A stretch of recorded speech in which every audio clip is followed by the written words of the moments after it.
Most people don't ruin their lives through obvious mistakes. They ruin them by skipping something small that didn't feel urgent at the time. There's a phase in every meaningful process that feels unnecessary. Not exciting, not productive, not rewarding, so it gets skipped. Early on, skipping it doesn't hurt. Nothing breaks immediately. And that's why it's dangerous. This part doesn't announce itself as important. It doesn't come with consequences up front.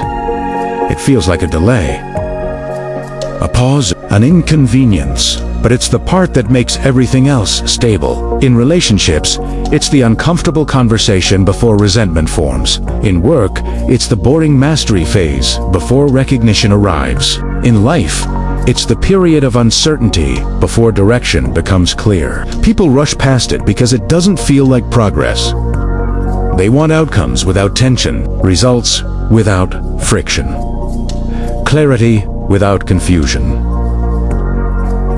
So tame up, and for a while, it works, until it doesn't. What they skipped doesn't disappear. It waits.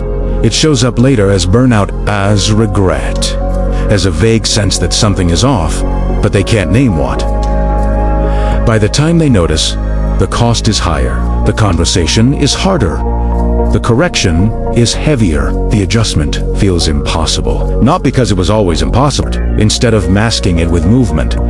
That's why it's skipped. Modern life rewards motion, not digestion. Doing something feels better than understanding what you're doing.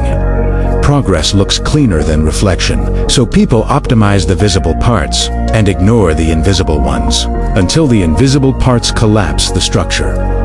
The irony is simple. The part everyone skips is usually the part that would have saved them time, saved relationships, saved energy, saved years. But it didn't look valuable when it mattered. By the time it does, it's no longer optional. It's expensive, not financially. Because now the question isn't, should I deal with this? It's why didn't I deal with this when it was lighter? Everyone pays. Some early, some late. But no one escapes the cost of what they avoided. The only difference is whether you pay with attention or with regret. If this felt uncomfortably familiar, it's because you already know what you've been skipping. Subscribe to the Mirror Society. We don't rush you forward. We point at what you're avoiding.